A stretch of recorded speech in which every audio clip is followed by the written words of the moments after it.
एक प्रचलित कथा के अनुसार एक संत और उनका शिष्य एक गांव से दूसरे गांव लगातार यात्राएं करते थे। इस दौरान वे अलग अलग गांवों में रुकते भी थे। संत बहुत विद्वान थे। उनके प्रवचन सुनने लोग काफी दूर से आते थे। एक गांव में संत अपने उपदेशों की वजह से काफी प्रसिद्ध हो गए। उनके दर्शन करने के लिए लोग दूर दूर से आने लगे। ये देखकर उसी गांव का एक अन्य पुजारी परेशान हो गया। उसे लगने लगा कि इस संत की वजह से मेरे भक्त कम हो जाएंगे।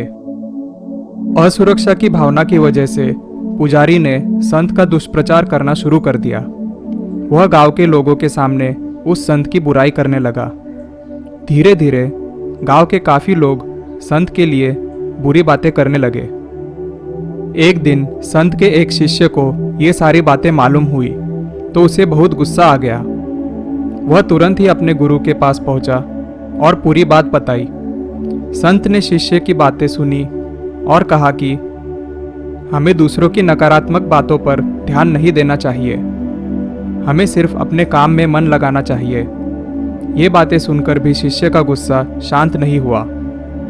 संत ने कहा कि जब हाथी गांव में आता है तो उसे देखकर भी कुत्ते भौंकने लगते हैं, लेकिन हाथी पर इसका कोई असर नहीं पड़ता।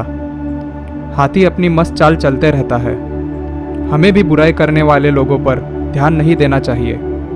हमें सिर्फ अपना काम ईमानदारी से करना चाहिए और अपने लक्ष्य की ओर बढ़ते रहना। हमारे अच्छे काम ही ऐसे लोगों का मुंह बंद कर सकते हैं। अगर आपको ये कहानी अच्छी लगी तो वीडियो को लाइक करें और पीसफुल टेल्स को सब्सक्राइब करें। धन्यवाद।